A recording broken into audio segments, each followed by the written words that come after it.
Dans cette vidéo, je vais vous expliquer la leçon, donc la page 3 du paragraphe grand 3 sur la loi normale centrée réduite et les façons que l'on a de calculer P de x inférieur ou égal à A ou P de x supérieur ou égal à A sans utiliser la calculatrice. Premier exemple qui m'est donné ici, c'est un A qui est plus petit que 0 et on me demande de calculer la probabilité que x soit inférieur ou égal à A. Donc, calculer P de x inférieur ou égal à A avec un A plus petit que 0.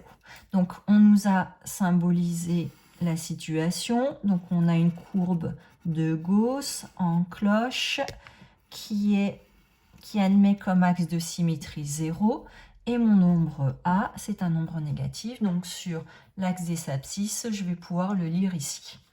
On me demande de calculer la probabilité que x soit inférieur ou égal à A.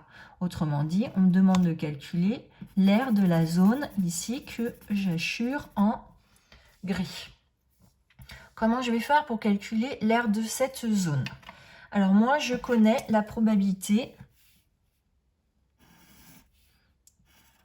que x soit inférieur à 0. Celle-ci, c'est une probabilité qu'on connaît par cœur. La probabilité que x soit inférieur ou égal à 0, c'est cette zone-là, ici, en jaune.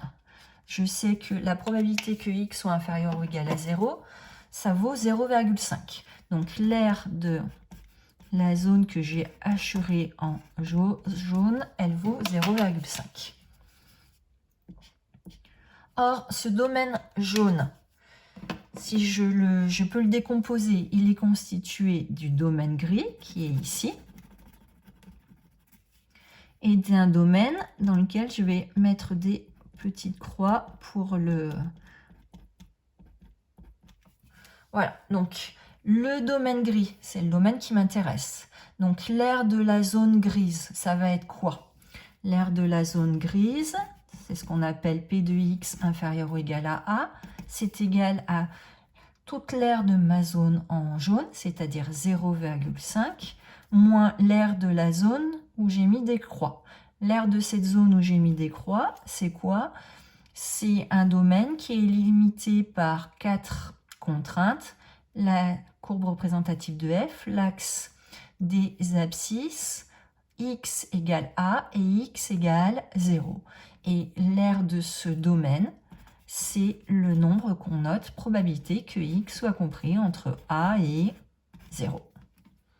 Voilà l'explication de notre première formule ici. Alors je rappelle qu'on mette des inférieurs ou égales ou qu'on mette des strictement inférieurs, ça ne change rien quand on calcule avec des probabilités continues, puisque la probabilité que x soit égal à a, elle est égale à 0. Deuxième probabilité, une deuxième relation. Si je veux calculer P de x toujours inférieur ou égal à A, mais cette fois avec un A qui est plus grand que 0. Donc de nouveau, je schématise, je dessine la courbe représentative de ma fonction de densité, donc une courbe en cloche qui admet un axe de symétrie qui est 0, qui est l'axe des ordonnées, pardon, c'est-à-dire la droite d'équation x égale 0. Et je positionne mon A sur l'axe des abscisses, A étant plus grand que 0 cette fois-ci. Donc on me demande de calculer la probabilité que x soit inférieur ou égal à A. Autrement dit, on me demande de calculer l'aire du domaine que j'ai assuré en gris. Ce domaine, il se décompose en deux domaines. Donc j'ai mon domaine jaune, ici,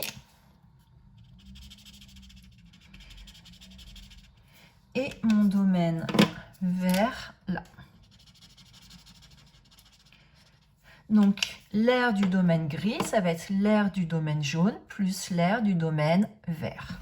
Donc l'aire du domaine gris, c'est la probabilité que x soit inférieur ou égal à A. L'aire du domaine jaune, elle vaut 0,5 plus l'aire du domaine vert. Alors le domaine vert, il est limité par 4 contraintes. La courbe représentative de f, l'axe des abscisses, x égale 0, x égale a. Et l'aire de ce domaine, c'est le nombre qui s'appelle P de x compris entre 0 et A. D'où la relation. On continue. Maintenant, si on me demande de calculer la probabilité que x soit supérieur ou égal à A, avec un nombre A qui est négatif. Donc là encore, je schématise la situation. J'ai ma courbe représentative de ma fonction de densité. Je dessine l'axe de symétrie. Ici, c'est l'axe des ordonnées. Donc, je vais dessiner cet axe des ordonnées. Je positionne mon A dans la partie des négatifs et je veux P de x supérieur ou égal à A. Donc, je veux l'aire d'un domaine qui est composé de 3 contraintes. À gauche, il doit être limité par la droite d'équation x égale A. Pas de limite à droite. X peut être aussi grand qu'on veut. L'axe des abscisses et l'axe des abscisses et la courbe représentative de ma fonction f. Donc, on me demande de calculer l'aire du domaine que j'ai hachuré en gris. Maintenant, si je redessine ce domaine, je peux le décomposer en 2 domaines. Le domaine jaune, ici,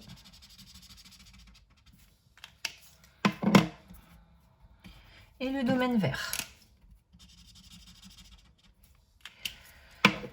Donc, l'aire de ce domaine gris, la probabilité que x soit supérieur ou égal à A, ça va être égal à l'aire du domaine jaune. L'aire du domaine jaune, c'est de la leçon. La probabilité que x soit supérieur ou égal à 0, ce domaine jaune, il vaut 0,5. Plus l'aire du domaine que j'ai hachuré en vert, l'aire de ce domaine, c'est la probabilité que x soit compris entre A et 0. Enfin, dernière formule et dernière façon de calculer, toujours P de x supérieur ou égal à A.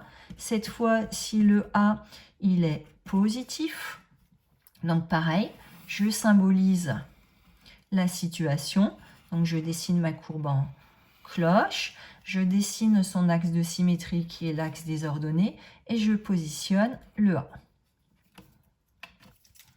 On me demande de calculer la probabilité que x soit supérieur ou égal à A. Autrement dit, on me demande de calculer l'aire de ce domaine que j'hachure en vert. En gris, pardon. Alors, l'aire de ce domaine que j'hachure en gris. On peut le voir comme étant le domaine gris. C'est donc mon domaine jaune. Ici. Moins l'aire du domaine où je vais mettre des étoiles. Donc mon domaine gris, c'est le domaine jaune auquel on aurait retiré le domaine où il y a les étoiles.